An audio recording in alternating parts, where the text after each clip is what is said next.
Truth be told, did you ever get over that? No, that scarred me for life. If you said you were struggling mentally, you were weak. You're soft. If I go that way, my career's finished. Root will surpass Kevin, but I thought Kevin Pietersen's the best player I've ever seen play cricket for England. I could intimidate quite a few. There was no intimidating with Ricky, and you talk about great cricketers. He's got to go down as one of the greatest cricketers ever. For me, Jimmy Anderson will never ever be replaced.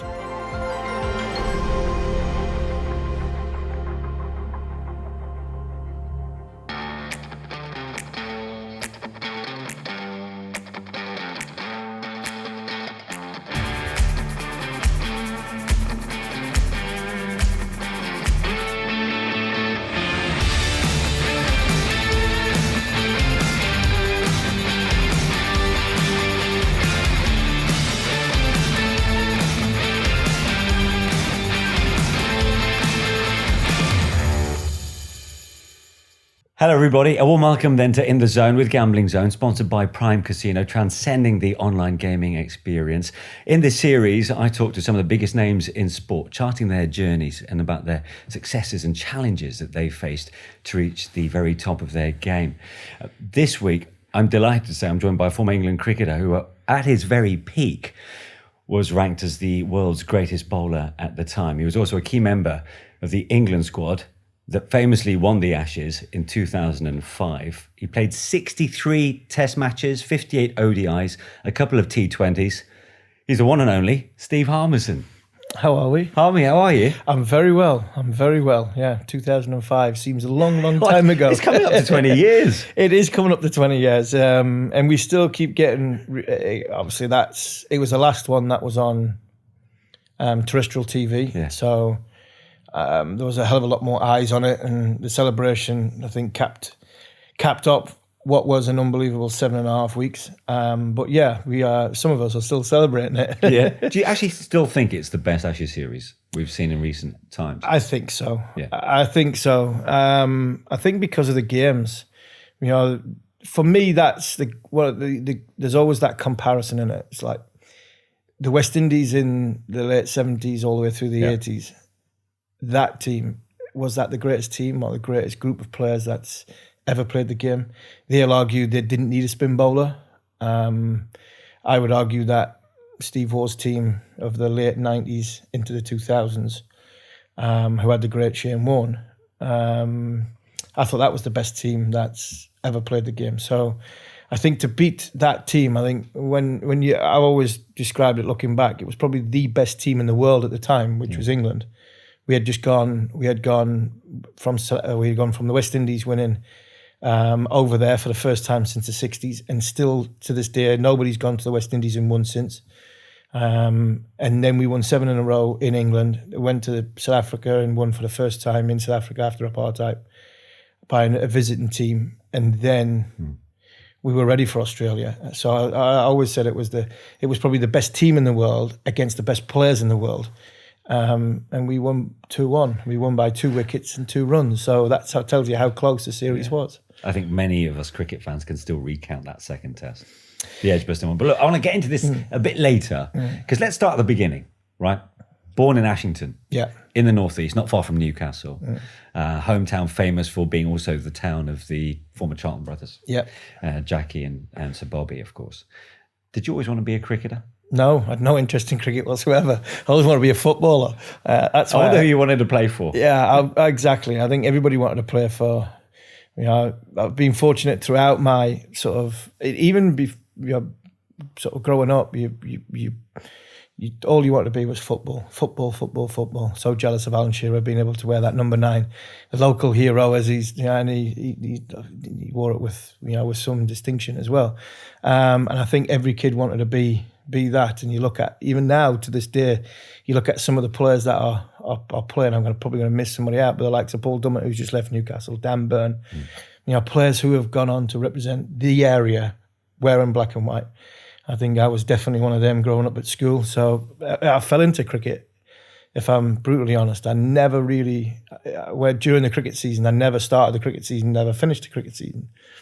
I was always the football was always taking over, and probably 16, 17 when I played a game it was actually against Durham. I was playing for Northumberland, and Jeff Cook, Durham County Cricket Club should be named after Jeff Cook for what he did. He came to Durham as a former England international in the late 80s to try and drive this minor counties into being a first-class county. And he brought a team of has-beens and a team of old men, and some huge names. And then they got Surrey and Botham, and they really lit the blue touch paper for professional cricket in the northeast of England. And in '96, Jeff came around watching this game for Northumberland. And he was like, "Where have you getting him from?" And the Northumberland coach is like, "Well, don't blink because you'll miss him because he'll be playing football next week." He's got no interest in playing cricket. And I think within 6 weeks, I'd played 2 second-team games for Durham and made my first-class debut. Durham at the time weren't very good, trust me. Well, they were up and coming, weren't they? They were up and coming, weren't very good. And then all Jeff wanted to do was try and bring in a group of older players, established players, to get the ball rolling, while he went into the mining villages and the areas where to try and deliver cricket and see if he could get some local talent to bring through. And from there, his success rate was unbelievable. Me and Paul Collingwood from the early part, me and Collie made our debuts for Durham in 1996. And then when you look at the conveyor belt, I think in the last 150 players that have played cricket for England, there's only, I think, Surrey and Yorkshire have produced more players than the small county like Durham, and that from a 30-year-old county tells you a lot. So being given a chance to play, I wasn't at a big fashionable county, so all the youngsters got a chance to fail, if you know what I mean, and then rebuild and then go again. So from that point of view, I got my chance. I didn't play in '97. I went on an under-19 trip in 1996 to Pakistan, and Manish, I'd been out of the country once. I think I've been out of Ashton about half a dozen times. I was so wet behind the ears and didn't realise what the world was and everything that goes with it. And I think I'd been on one family holiday at Mallorca, went into Pakistan, and I lasted a fortnight. But from that experience, the captain on that trip, it was a great trip with some good players playing on it. But the captain on that trip was Andrew Flintoff, and that was the first time we sort of met properly. And after 2 weeks, I was like, I've got to go home. I couldn't, and I was disillusioned with cricket. And this was at 19? This was at 18. Yeah, 18. And I was disillusioned with the game, went home, never playing cricket again, not interested. I'm really not interested. Okay, look, I want to get into that as well in a minute. If I give you the chance to rewind the clock and you had the opportunity to represent Newcastle in the 9 shirt in a Premier League fixture, would you swap that 90 minutes of football for everything you achieved in cricket? Probably not 90 minutes of football, but a chance to play football, yeah. I always said at the time when I was playing cricket for England, if you give me a chance to set the progress and the roadmap through from like League 2, League 1, like what Durham would have been in as a young player, then play cricket, of course I would. I'd have took the football straight away. But I was never good enough at football. You hear all the pub stories, don't you? And the guys go, "Oh, I was at such and such when I was 13, I was 14. I was at Newcastle, I was 14, 15. I was never good enough. Never good enough. I couldn't catch anybody. I could kick anybody, but I couldn't catch anybody. I just loved the game. And I went into non-league stuff. And that's how I ended up managing Ashton across 4 seasons. So non-league football was the driving force of me when I played cricket. I always trained football. So even when I was playing cricket, I was training Tuesday and Thursday. I just couldn't play on a Saturday because of the cricket stuff. So football was definitely. My dad played at a good standard of non-league football. He played for the sort of top end non-league sides in the northeast, and he went down to Yeovil Town when the National League, what is now, was the very first year that was put together. So we were always, as a family, I was always on the side of either a football field, and then for 10 weeks in the summer, you were on the side of a cricket field because Dad played cricket as well. So that's how the love for both came about. But if you give me a chance to play football, there was never ever any contest. So that one experience to Pakistan, the first overseas cricket trip you went on as an 18-year-old. truth be told, did you ever get over that? No, that scarred me for life. I think I'm sure we'll come on to the sort of mental struggles I had. I had real big issues with schooling. I wasn't diagnosed with sort of dyslexia, but I mean, I left school at 15, didn't do any exams. I walked out, I hated school. And the anxiety of going to school, the thought of going to school, I mean, it kept me up all night.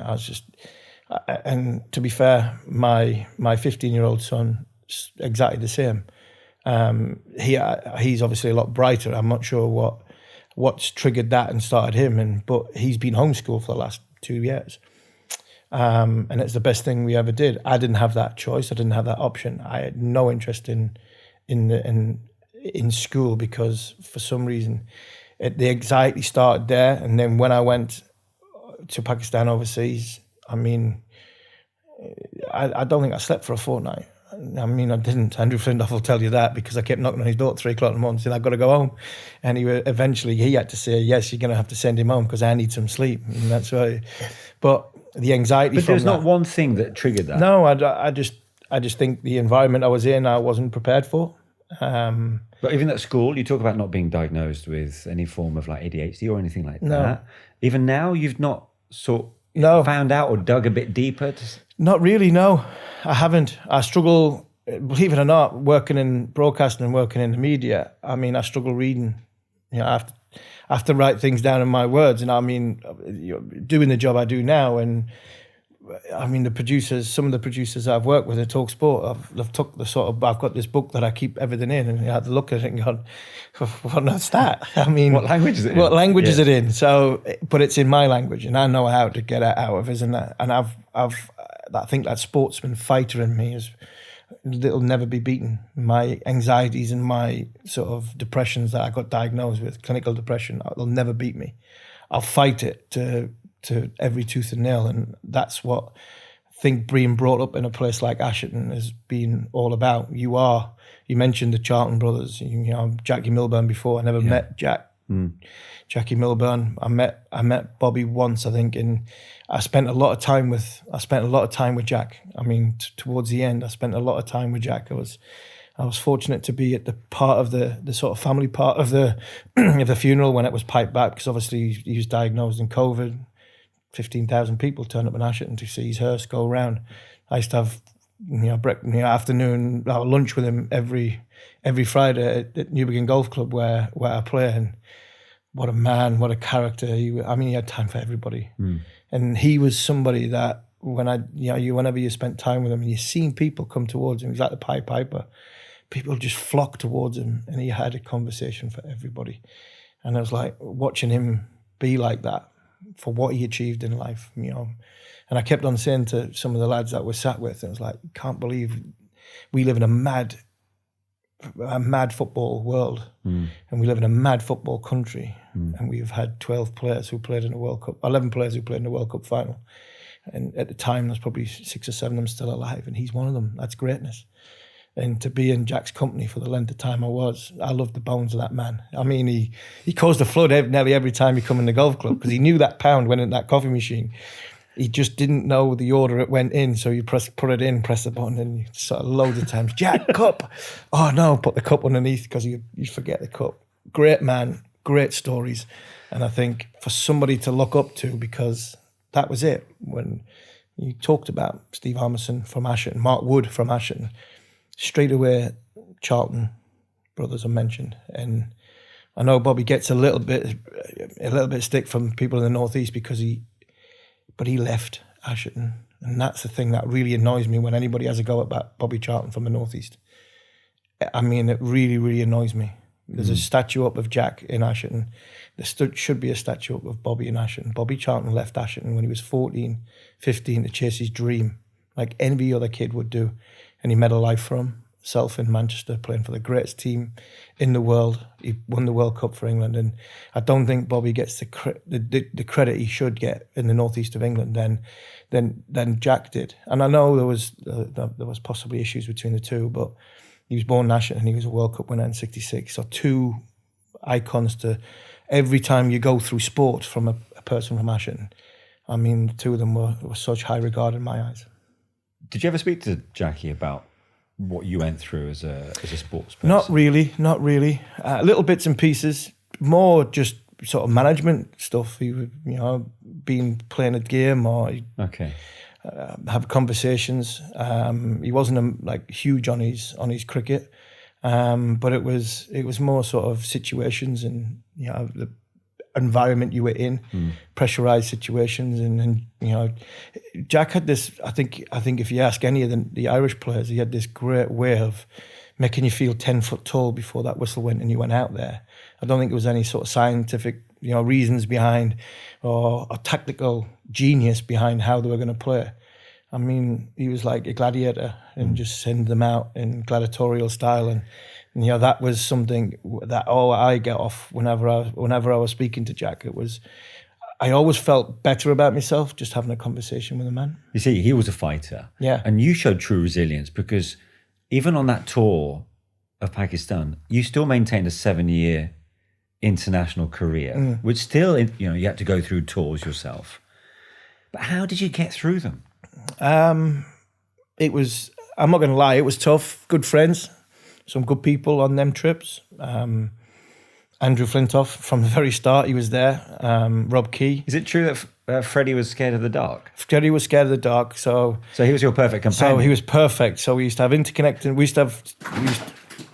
used to share rooms, and then we'd have interconnecting rooms when we all went to single rooms. So, and as he always joked, he used to leave my bathroom light on. I needed people to be around, and I mean, coping mechanisms were, I used to carry a dartboard. I used to carry the old PlayStation at the time, big bag suitcases full of sweets and that. So my room was always well thought of. Like a common room. It literally was like a team room. And I found that the problems I always had was when the door shut. The minute that door shut and I'm on my own, struggle. That was when you had your struggles. So I had ways to cope with it. But like I said, when I came back from Pakistan, I missed all of 97 because I got injured in Pakistan, which I didn't believe was too serious. And here, it was just growing pains. I'd grown quite a bit.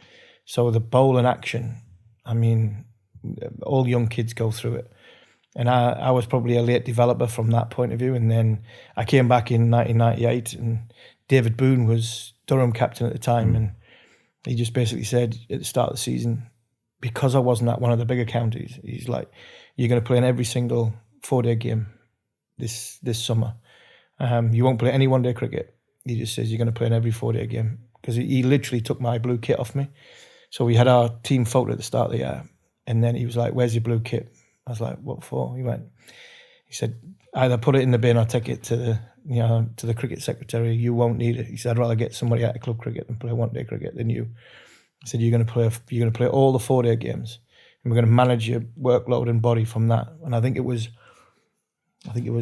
a season and a half later before I played a one-day game, and that was a freak accident because I think we had a game in Somerset, and we had a game in we were in the West Country, and we had 12 players, and on the morning one of the players got injured. We had off the back of a 4-day game, and they literally didn't have anybody else, so I had to play, and I played in somebody else's kit because I didn't have any. So trousers about 3/4 short. So that's the way I was managed at the start, and I think that stood me in good stead.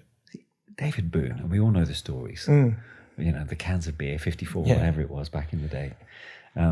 Alpha male. Could you confide in him? Yeah.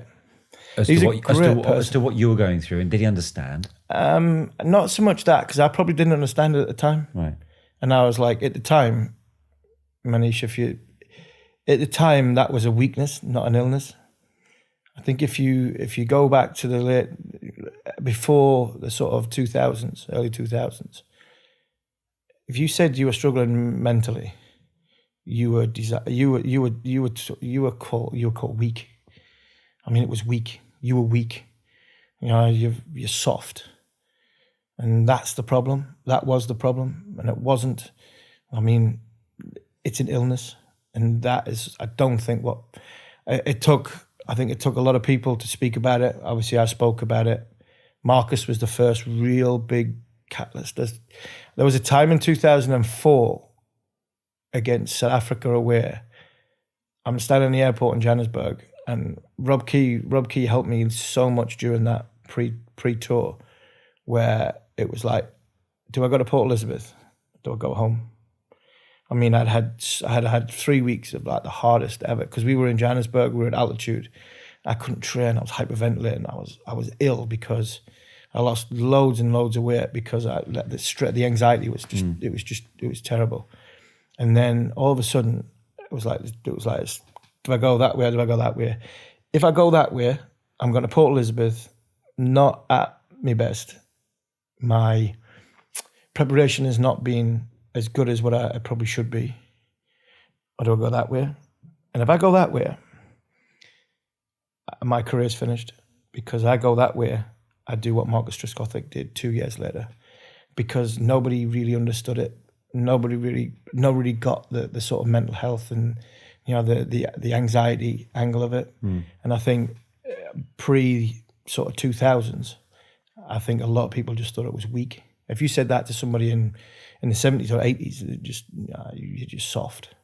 And I think it wasn't. And I mean, I'm so proud. When Trez did what he did and he went home, I mean, I had loads of respect for Trez anyway, but the level of respect I had went through the roof. I was on that tour actually when we in the media got a message through that he'd left the camp. And that was a big deal at the time. It was a huge deal at the time. And I remember talking to him when he came back, we went to Australia.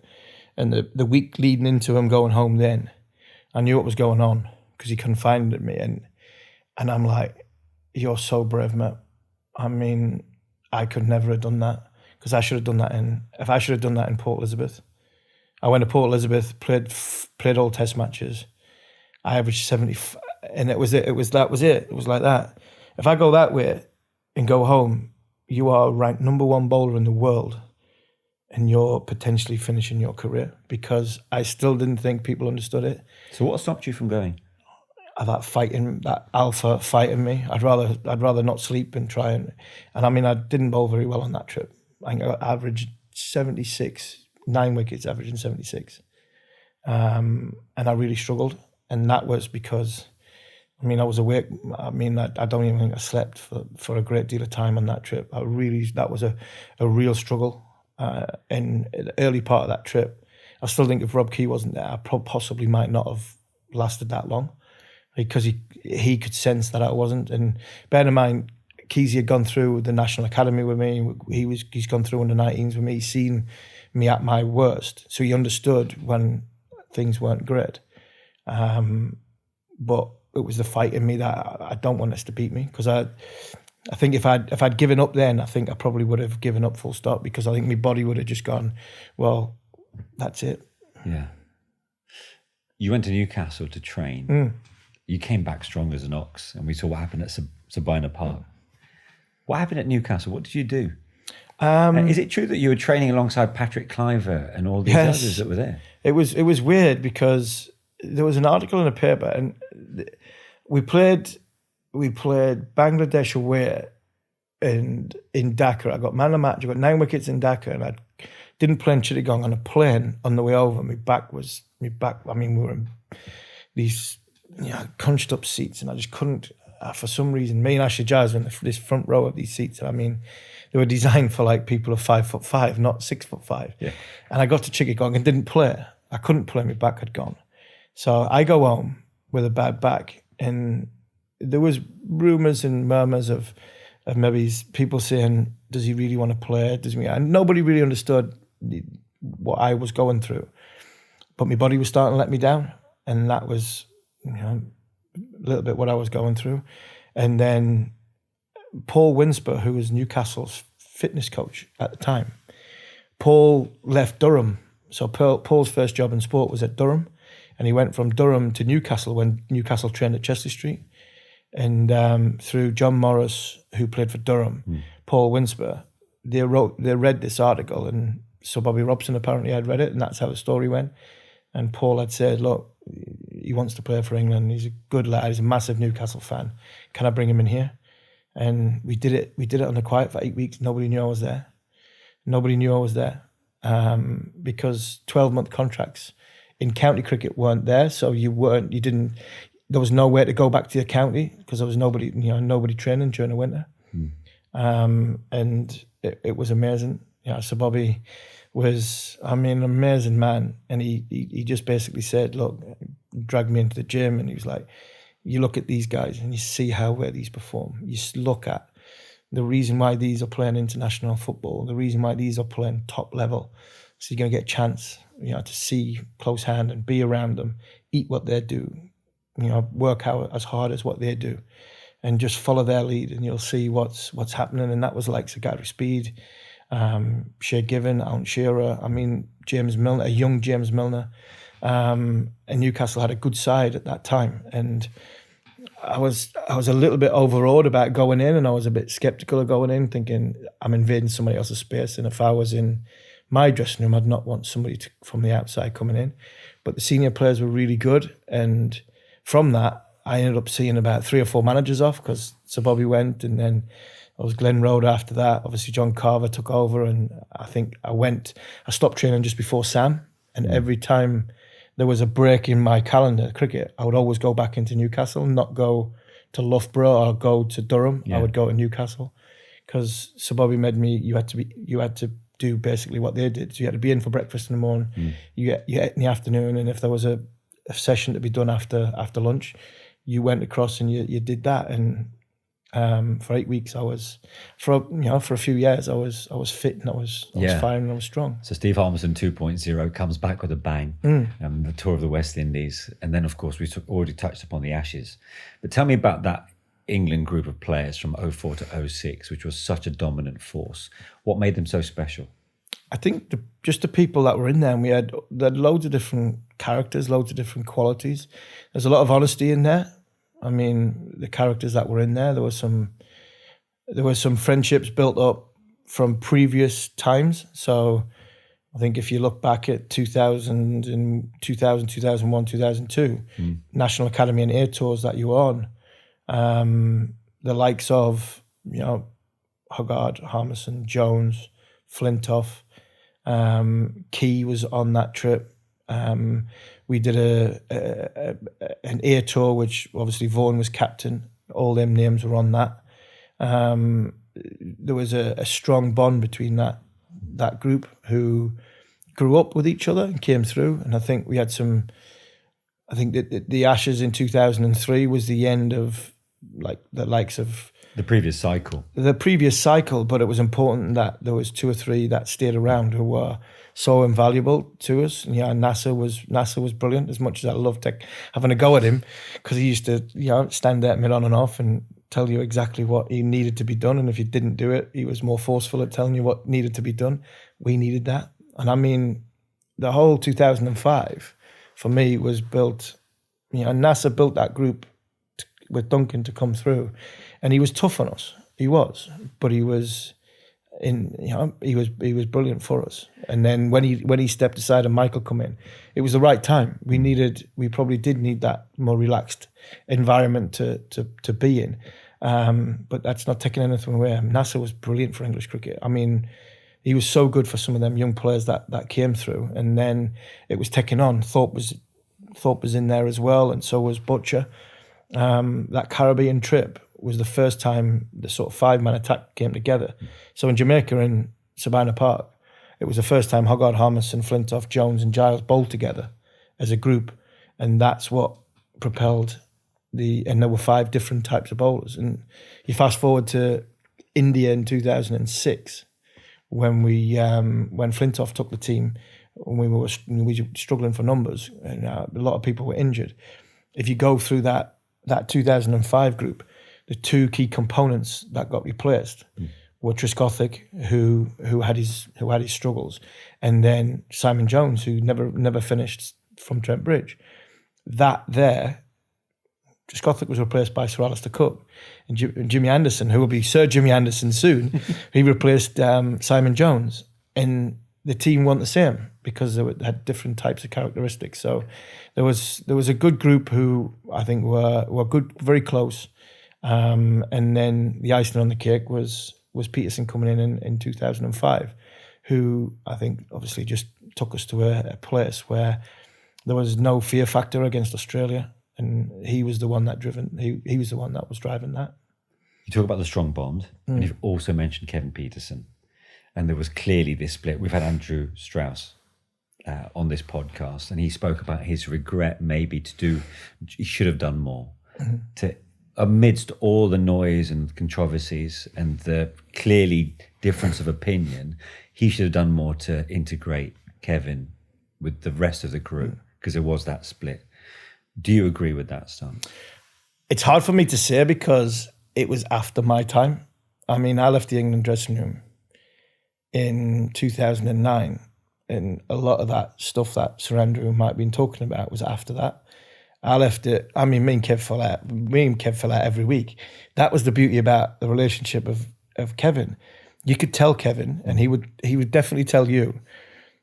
But that was it. It was gone. The next day, he just moved on to something else. And there was Could the whole affair have been handled better? I think the whole affair could have been handled better, but I think it could have been handled better by people outside the dressing room rather than a lot of it inside the dressing room. I don't know exactly what happened in the dressing room with the sort of Sir Andrew Strauss team off that. Kevin Pietersen came into the England cricket team in an environment in 2005 or 4, I think it was. They went to Kent. Did they go to Kenya? A couple of senior players didn't go on that one day trip, and he came in and he got on straight away with Darren Gough. Good, strong senior player character, and I mean it was a great bond, two of them. And then he played the one days in South Africa with another. So it was a strong unit, strong team.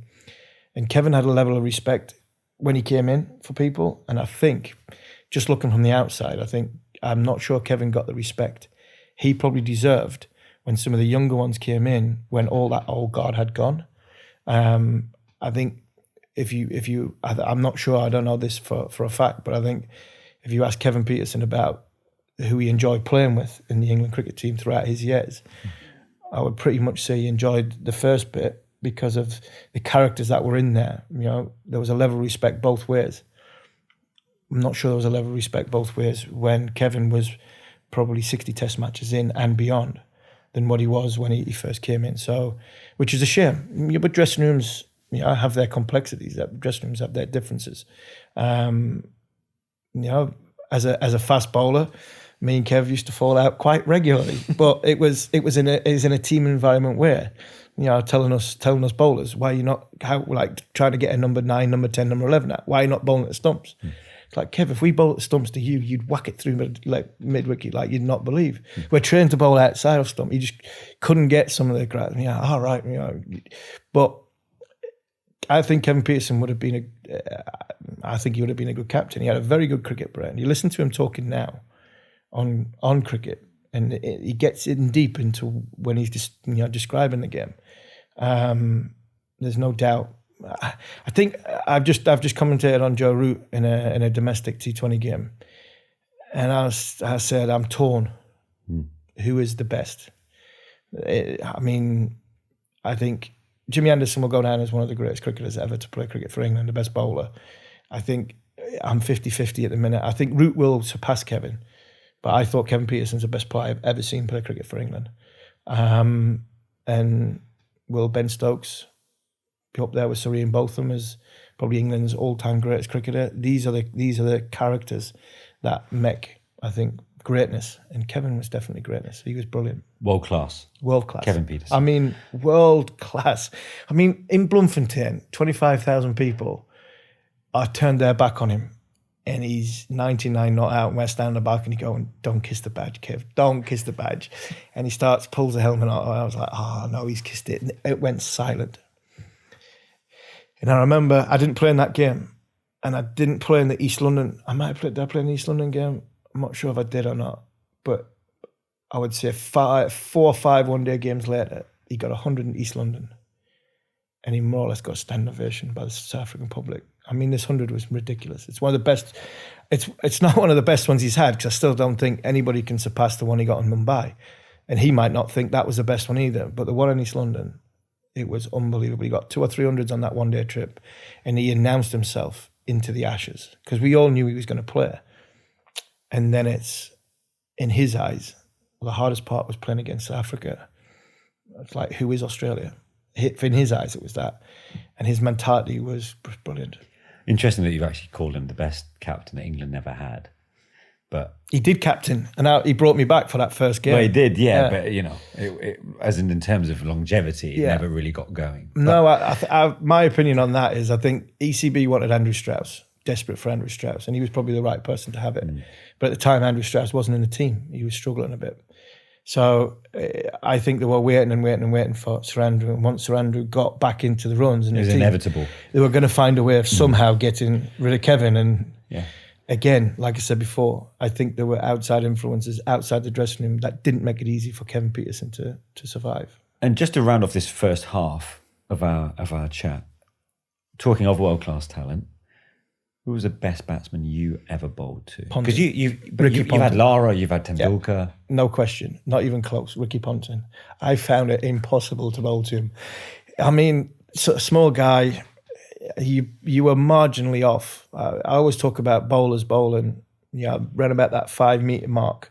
5 metre mark, which is sort of top of the off stump to make it difficult for batters. That in any form of cricket, if you hit that length hard, you've got a chance of causing anxiety to the batter. I mean, if I pitched at 5.5 foot, Ricky Ponting hit it for 6 over there. If I pitched at 4.5 foot, he whacked it straight back past me. I really struggled. I got him out a few times and had a little bit of success to him. But I mean, margin for error with Ponting for me was just, it was just so small. Where Lara, I could hide it. I could bounce Lara. And I mean, he would take you on every now and again, but I felt as I was in the game, I could intimidate quite a few. There was no intimidating with Ricky. He just kept, if he bowled a bouncer to him, he tried to hit it for 6. It was a contest. It was a great contest because you think something's going to give here. But I really struggled. Same with Sachin. I only played against Sachin once when he got runs. The times that we played against him, he was either coming back for an injury or he was injured. So it was hard to judge that. Callis was very difficult. Another one, Graham Smith and Jack Callis, 2 South Africans. Callis wouldn't give you anything. I mean, he would just dead bat everything, and it was it was just like a bore off with Jack. But he was so good. Yeah. And if you look at his numbers, for me, when you talk about great cricketers, he's got to go down as one of the greatest cricketers ever. I think he's underrated in some respects. Oh, he's not underrated in my eyes. For me, he's one of the very, very best. If not, when you look at it, he averaged 50 with a bat. He got nearly 300 wickets with a ball. I mean, he's legendary. I mean, he's recorded across all formats. And I think a couple of hundred catches as well, which went into it. So they were the players that were, Rahul Dravid. I think I did something for Indian TV during that World Cup and had to pick the top 5 Indian players to play against. And everybody was wanting you to pick Sachin at number 1 because everybody loved Sachin, but it was impossible. I think the stat was I'd bowled 900 dot balls to Rahul Dravid. I was like, I only ever got him out once in a one-day game. Wow. So he was somebody again like Callis. It was a long game. It was a longevity game. And Smith, I mean, there was always a good contest with Graham Smith. He would abuse you as you were bowling. I mean, he would get you into a fight when you were bowling. So, but all in the sort of right way, okay, like contest way. Which players would overstep the mark with their sledging to you? Not many would overstep the mark sledging wise because when you I knew that was coming. When you bowl 90 mile an hour, not many did sort of give it to you. Graham Smith would come hard at you. Matthew Hayden would come hard at you. The Australians would come hard at you. Adam Gilchrist, but not many. That wasn't the sort of bravest move when you bowled at 90 mile an hour. And I always said that the sledging part of it was overrated in my eyes. I didn't sledge anybody because nobody could understand a word I said, sort of 20 miles south of Darlington. So there was no point sledging anybody because nobody understood us. And then obviously when you can bowl at 90 odd mile an hour, there was quite a few who didn't get sledged. So, but as a cricketer playing against somebody, everybody goes on about me. And there's obviously what happened in the first test at Lords with Ricky and you get morons go, oh, I bet you that was your favourite moment when you hit him on the head. I was like, no.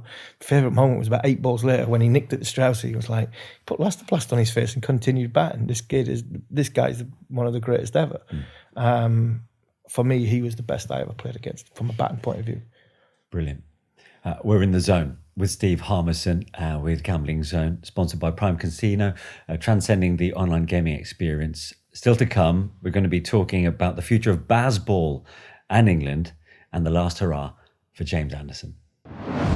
So we're in the zone then with former England cricketer Steve Harmison. I want to talk about England now, actually, and the current state of play of where we're at. And we'll get to Test cricket in a moment. Of course, the T20 World Cup's going on right now. What's your big takeaway from an England perspective? Is it the return of Jofra Archer? Has he exceeded your expectations? No, I don't think he's exceeded my expectations, because the expectations are high with him because of how good he is. His ceiling level is massive. He's England's Bumrah. I mean, when you look at the bowlers around the world, the top bowlers around the world, Bumrah, Pat Cummins, Mitchell Starc, all these top players, Kagisa Rabada. I mean, Jofra's as good as them, if not better.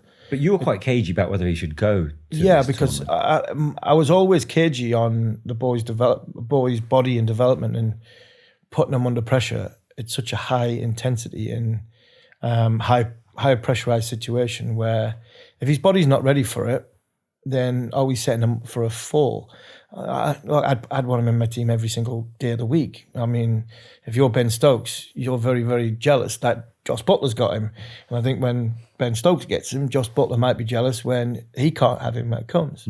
That's what this guy, this lad's got. I was never having a go about the talent. It was always about the welfare of the player, because I know what it's like as a fast bowler.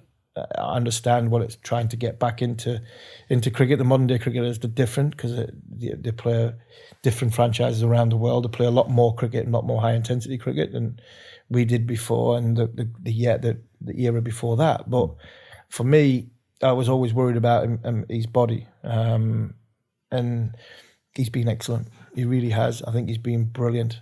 Has he surprised? No, because he's that talented.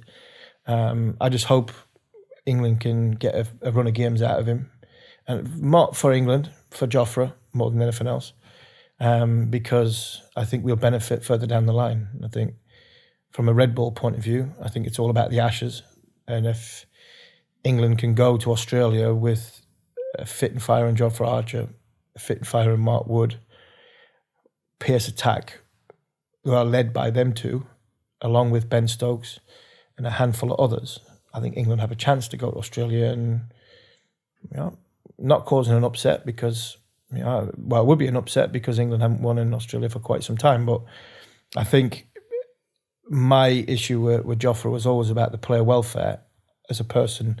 Never really questioned his talent, because his talent has always been brilliant. Do you have an issue as to where England's focus is right now as a cricketing nation? Is it on the short format of the game compared, or at the expense of the 5-day game? No, I actually think they're going in the right directions. I said this on my cricket show just literally 24 hours ago, that it's a weird one, because there's a lot being talked about Matthew Mott's place in English cricket. And is he the right man to lead the one-day group? Is Josh Butler the right person to lead the one-day group? And there's a couple of times in this tournament, definitely during the 50 over World Cup, people were questioning whether Matthew Mott is the right man to lead this white ball team. And I said, I still see that he would be vulnerable even if he wins this tournament, which sounds ridiculous because he'd have won 2 tournaments out of 3. But he's still getting questioned. Whereas you flip that over the Red Bull team, this whirlwind of Stokes and McCullum, the best thing that's ever happened to Test cricket, that everybody's saying, and didn't win the Ashes, lost in India. Was that a Test series win? Was that a Test win in over a year? In over a year, a Test series win in over a year. Look, with India to come at home next year and then Australia away, And you're going, well, they're untouchable. So it's just a weird way the narrative works with the white ball and the red ball team. Look, I think, and I do get the sort of the negativity that's been around but I think that's a lot to do with, I think some of our white ball players are getting older. I think that, you know, the ones that are still hanging on from the World Cup in 2019, I think there does need to be a little bit more of a change, and I think that's coming slowly but surely. Other teams have caught up and gone past from 2019. So I don't think England are as world dominant in one-day cricket as what they probably should be, or what they have been, sorry. Largely down to the fact that Ben Stokes has been made England red ball captain and he's not playing. And he's a massive cog in the wheel before he got his knee injury. So it's weird, but I still think if somebody says to me that Matthew, Mark, Josh Butler would to get to the final, win the final, lose the final, whatever, and Matthew Mott won't be coach of England come this time at the end of the summer, it would not surprise me. I'd be, you know, it would be something that would be like, how can you win a World Cup and then lose your job? But it wouldn't surprise me, because it just, something in there seems as though it's not quite right and it doesn't fit. Even they potentially could win. So they've been hitty missy.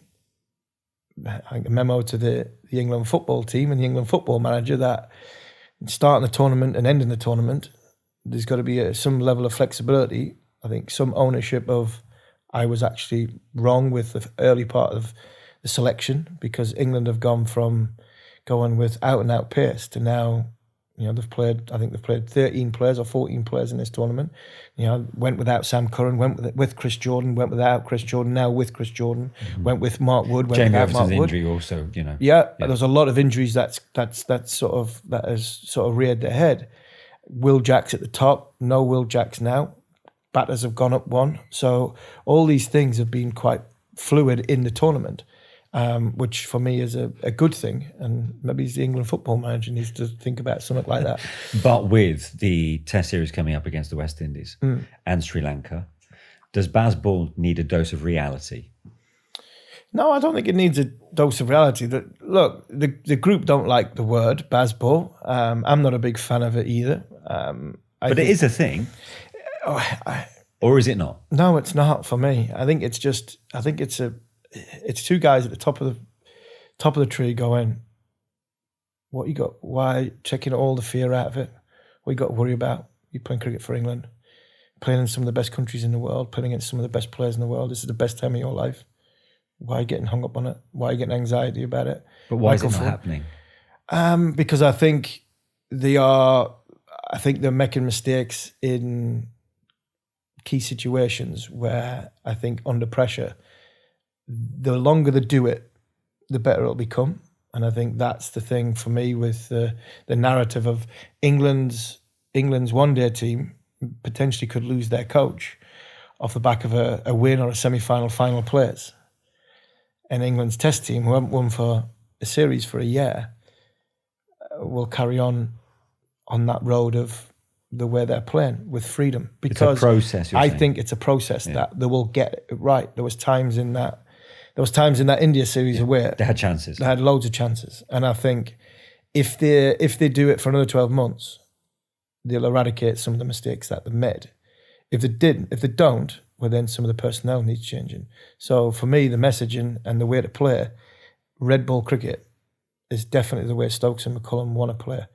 Now, the problem you have is we need a couple of fast bowlers to replace Broad and Anderson. We need a couple of quick bowlers because if you're going to play this way, which is higher risk with the bat, you need to be able to bowl teams out.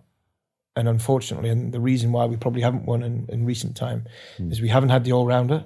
Ben's been missing. He's back. He's going to be back now. He looks strong. I seen him last week. He looks strong. His bowling volume's coming back. So there is an attacking bowler. You have one of your quick bowlers. And I think if you can then take 20 wickets, then you've got a chance. And I think that has probably let England down over the course of the last 12 months, where they haven't been able to bowl teams out. So the higher risk when they play, they're always under a little bit more pressure. So for me, I think the Bazball stuff, for that word, is a process. I think it's geared up towards Australia in 18 months' time. They've got India before that here, which will be a massive test. But I think if they keep believing and keep ironing out little mistakes that they're making along the way, and eradicating them and making it better each time they get together, I think it's a much better way to play it, because you're giving people enough freedom to fail without having too much pressure on their shoulders.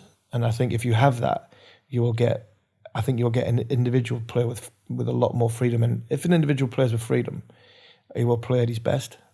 And you just need to get him on that right road. And if he gets on that right road, and there's one or two key components in this. And number 3, so if you can get Ollie Pope playing the way he plays for Surrey at number 3, then I think that would be a big bonus. Number 1 and 2, Crawley and Duckett, did really well in India. Harry Brook is another, I think, huge. Do you think that batting lineup needs to be built around Harry? Looking ahead, going forward. No, not really. I think they've all got different characteristics in that group. The wicketkeeper is going to be vital, unfortunately. Where do they go with that? I change my mind every week on that. As soon as I say somebody's name, one of the other ones comes out and gets 100. So, it's Ollie Robinson this week. It's Phil Salt the week before. It's Jamie Smith. It's the one that unfortunately probably doesn't get the nod is probably Ben Foakes. Unfortunately, Jack Russell, Chris Reed, James Foster. He goes into that bracket of. When you talk about world-class performers, if you just go on discipline alone, Ben Foakes is one of our world-class players, because as a wicketkeeper, he's world-class. But you need more than that. You need the one that sort of can bat with the top 6 and then can bat with the bowlers. And unfortunately for England bowlers, we haven't got the bowlers who can. We've probably got four number 10s, maybe he's a number 9 and 4 number 10s from 8 down over. And I think, and that's without Wokes. If Wokes is playing, it's a different story. But and I think, so from that aspect, I think England will go with a Robinson, a Smith, a Salt. I think Salt's in pole position at the minute. And that's if they look beyond Bairstow. I'm not sure Bairstow comes back as wicketkeeper, so he comes back and fights for one of the places as a batter. And Johnny's an interesting one. I feel for Johnny. I've got loads of time for Johnny. I love Johnny. He's a great kid, and I always want him to do well. And I'm desperate for him to do well. I was so proud when I see him getting his 100th cap at the end of that tour in Dharamshala. But Johnny's been on the road for 12 months. Johnny probably doesn't know he probably doesn't even know what kit to put on sometimes. He might need a little break and a little refresh. Go back, have some time away. Became a father in the summer, not long ago, and he could benefit from being out of the team for a couple of months, just to give him some mental refreshment. Because still, other than Ben Stokes and Joe Root, on their day, playing to their best of ability, Johnny Bairstow's still one of our best players. But I think he's played a lot of cricket in recent times, so he might need a little bit of a break. That, for me, is why I look at this Bazball thing and go, I can see why they want to go down this road. I can see why they think it's going to work. And I can see why I think it might work in Australia if they can get a bowling unit that can go and get 20 wickets. Johnny Bairstow will be 35 come the Ashes, so will Mark Wood, but there will be no Jimmy Anderson, who plays his 188th and final test match for England on the 10th of July at Lord's against the West Indies. Obviously, England's all-time leading wicket taker in test match cricket. How would you describe the impact he has had on English cricket? I don't think you can put words in it. It's great. He's the greatest. All the talk, the standards he set. Him and Stewart. They've seen bowlers come and go for the length of the longevity of their career. and they're just the standards they're set, and the where they push their bodies to be the best is ridiculous. I was with Jimmy during the week, and I was like, "Are you looking forward to your big benefit match?" I mean, the look on his face, the disdain he looked at me was. I was like, "Jimmy, you're gonna have to smile for at least 5 days. It's like it's going for your like school photo. You just got to smile once this year. It's a school photo." But I mean, you're never going to replace him. You can't replace that. It's bad enough trying to replace Stuart than to replace Jimmy at the same time. It's crazy to think that he made his one-day debut 2 days before me, and I'm standing here and I'm like fucking 5 stone heavier than what I was when I played. So I always try and make a joke of it because you can't put words into what he's done. I mean, whenever you play cricket, there's things that come up all the time. It's like fourth innings runs, fourth innings totals. In 100 and odd years of cricket, there's only been 4 or 5 times where 400's been chased down. I mean, nobody's going to get anywhere near Jimmy Anderson. And I mean, that's in 100 and odd years. You can go for another 300 years. No seam bowler will bowl in a test match 188 times, take 700 and odd wickets. It's a career that goes 20 years plus. It does, and his skill level was ridiculous. The thing for me, what pushes him beyond the majority of mere mortals is every time there's been a barrier put in front of him in the last 5 to 10 years, bowling on flat pitches, bowling away from home, bowling against whatever many players, bowling in India, bowling in Australia, he has found a way in a simple fashion to be relevant and be good and get headlines. And that for me is hats off stuff. I went to India, not last time, the one before, I went to India, and everybody's written them off. I've been writing Jimmy Anderson off and Stuart Broadhouse for the last 4 or 5 years. And they just keep going, bring it on. The standards I set myself, the level of performance I give, nobody can sustain that for over a period of time. And do you know what? When you look at it, if you didn't know Jimmy Anderson was 41 and you watched him at the start of that Lord's Test match build-up, you'd go, why on earth is he retiring? Why on earth are we moving for him?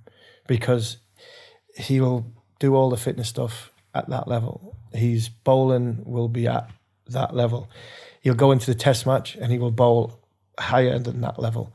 And then people will be talking about, and I can guarantee people will talk at the end of this first Test match and say, have we gone too early? Because nobody's fit. There's no other bowlers fit.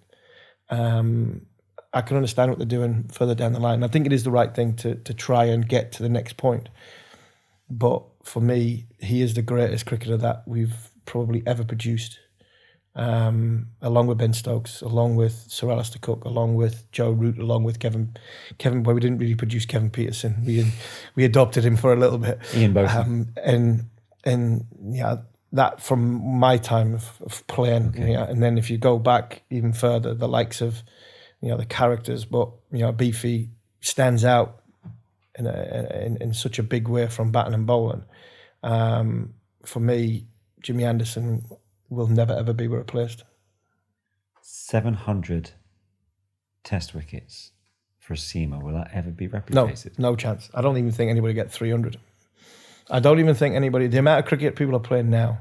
If I look around the players that are playing, Bumrah's not got a great deal of Test match wickets, and Kigisa Rabada's a young South Africa, don't play Test cricket really. So this is the issue. Jimmy Anderson's going to be replaced. When Jimmy Anderson came into the England cricket team, I mean, in 2007, Jimmy was a little bit older, but he had been playing since 2003. Jimmy Anderson and Stuart Broad took over from Hogarth and Harmison in New Zealand, and they were more than ready. They were beyond ready. They'd been ready for a few years. Me and Hoggy took over from Gough and Caddick, opening the bowling, and we were ready. I mean, it was the right time to bring us together. Goughy's knee went, and we moved Caddick on after Australia. Stuart finished last year. Jimmy's going to finish next week, 2 weeks' time. I'm not seeing who's going to replace them two. I don't see anybody who is in a position, not because it's Broad and Anderson, But there's not two people I can hang me hat on and go, it's him and it's him. Because England tried to move on 4 or 5 times from Broad and Anderson. And Wokes was the man, Wood was the man. And you just mentioned Wood's 35, Wokes is getting close to some similar age. Archer, possibly in a year's time, if that comes to it. I mean, there's not many. You're talking about Sam Cook from Essex, but he's in his mid-20s. Matthew Potts, Gus Atkinson, they've all been mentioned. They've all been mentioned, but Gus Atkinson's not even bowled with a new ball for Surrey in an open bowl in the game. Matthew Potts is doing well at Durham, but not established himself in sort of the international fold. But who's best placed then to replace Jimmy? I think for the first test, England will look at someone like, they have to look at Gus Atkinson, because Wood, Archer are going to be in the World Cup, so they'll not be ready. World Cup finishes, World Cup finals 7 days before the first test. So I can't imagine anybody other than probably Harry Brook playing in that. And then Ben Duckett's over there, but obviously he's not been playing. So you'll be looking at Potts. There's a kid called Dylan Pennington at Notts. I think he's well thought of. And it wouldn't surprise me if he gets in and around call-up. Sam Cook's got a hamstring injury. He's going to miss these 2 games leading into it. That would be a big ask. But you'd have a week, because I don't think he would play instead of... So Anderson probably will play with Potts, Pennington. I'm trying to think of others that are knocking about. Carser's obviously banned at this moment in time. He would have been somebody I think England would have looked at. Chris Wokes is starting to come back to play again after having a bit of time off, and hopefully he comes back, raring to go, because I think him in the English summer will be very, very key once you've lost Jimmy. So they're the ones that are going to be in the shake-up. But if Anderson goes and you go into a bowling attack in the second test match with Pennington, Potts and Atkinson, that's a big ask. How many tests? You've got a handful of tests between, 2 of them making debuts. So that's what I mean. This is what Broad and Anderson have done. Broad and Anderson have done so much for English cricket, but trying to get somebody to replace them, wow, that's going to be, and it's going to be some first week. Lords is going to be amazing. As much as Jimmy's going to have to smile for a little bit, somebody might have to tickle him for a bit, but he's going to have to, and he probably doesn't want it. He doesn't want the big fanfare. He never has done. He didn't. Knowing Jimmy as I do, he doesn't like the big fanfare. But Jimmy, come on, you've got to take it, because for me, what he's achieved, I mean, it's not what he's achieved for English cricket. It's what he's achieved in global cricket. Nobody has done what Jimmy Anderson's done. Nobody ever in the world has done what he's done. 700 test match wickets for a fast bowler is just frightening. You must have a favourite Jimmy Anderson story. You got one briefly? Trying to think of ones that come. He very quiet when he first came on the scene. He didn't say a great deal, and I'd sit in the corner, and he was very, very quiet. Even now, still quiet lad, until he has a couple of beers, and then he becomes very annoying. But I mean, just being on the field, that spell of bowling. I'm trying to think, where was it at? Was it the Oval, when he basically turned everybody around and swung it round corners? His debut at Lords against Zimbabwe. I hadn't spent the winter with him in Australia for the one-day series, and then gone to South Africa for the World Cup. I'm talking about 20 years ago now. It's such a long time ago.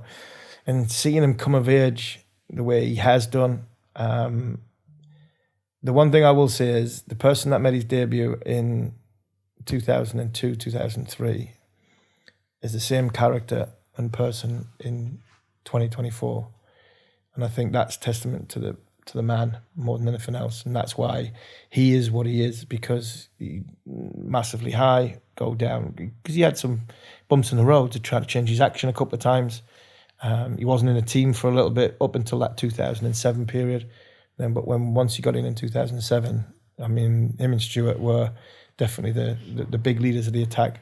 But I think he's debuting at Lords against Zimbabwe, swinging it down that hill and turning all the right-handers into left-handers was something special. And then followed up at Chester Street the following week.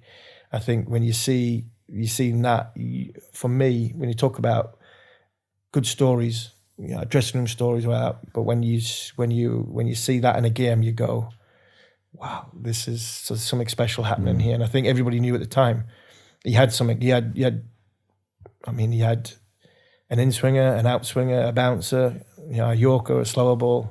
In the early part of his career, he wanted to bowl them all in the same over. I think the beauty about Jimmy between the age of 30 and 40, his ability to bowl on any given surface, the right ball at the right time against the right player, to set them up, was why he got 700 wickets. He's brilliant. He deserves a brilliant send-off. I hope he gets one. Yeah. I hope he gets one. Yeah, how he will not is beyond me. I mean, I don't see that happening at all. But, it also it remains to be seen how long he plays domestic cricket or first-class cricket, or whether, soon the curtain will be coming down. But if the day comes, retires from the game altogether, I mean, he'll do very well to follow, certain other former bowlers' footsteps and maybe follow Burnley for a radio station. Yes. Which I know is his other big passion. He loves because his football. I know you love your new role right now, don't you? Yeah, I love it. I love being involved at Newcastle. Obviously when TalkSport came with the idea to go and do the football, I was a bit, I'm going to get so much stick doing this. And I still do now, get people going, why on earth you got a cricketer doing that? And I'm like, I'm not giving me opinion. I'm on the radio. I'm telling you what's happening. I'm telling you, Trippier's run down a wing and he's crossed it, and Isaac's lovely first touch clipped in the bottom of the corner and the Gallagher's gone wild. That's not my opinion. That's just actually what happened. So, no, I love that. I mean, Champions League this year was brilliant. And to be one of the best seats in the house when it's not raining. It's a pain in the backside when it is raining. But, I mean, I'd pay to do that job. Yeah, I would. Just to be inside the stadium. Eddie's got something special going on. Yeah. Whatever you think about the financial fair play, Newcastle, richest club in the world, whatever, I think a lot of Newcastle fans at the end of Mike Ashley just wanted somebody to care about their club, wanted their club to get better every year and feel as though they were challenging and have something to go to the match on a Saturday afternoon and coming away feeling good about themselves. And for the last 2 and a bit years now, Eddie Howe, and I give this to Eddie Howe, I think not single-handedly because I think he has been helped, but I mean it's hugely down to Eddie Howe. And Eddie Howe, I mean, what he gives to the people of the North East on a Saturday night is massive. Sometimes when we get beat, the feel-good factor is still there because they feel as though somebody cares about their club. And I think in the manager, they've got somebody I think who really understands and cares about what football is like in the northeast of England, and that for me is half the battle at that part of the world. I just love how the even saying, talking about Newcastle gets the passion from you, brings you smiling again, and we're almost back to where we started, and Ashington and all the rest of it. I've thoroughly enjoyed the last hour plus. Thank you, Steve. Thank you so much for being in the zone. Absolute pleasure. For your honesty and for your passion and just for your in-depth behind the scenes insight. Thank you very much. I've really enjoyed it. Thanks, Manish. Steve Harmison in the zone with Gambling Zone, sponsored by Prime Casino, transcending the online gaming experience. I'm Manish Bhasin, and join us for more in the not too distant future.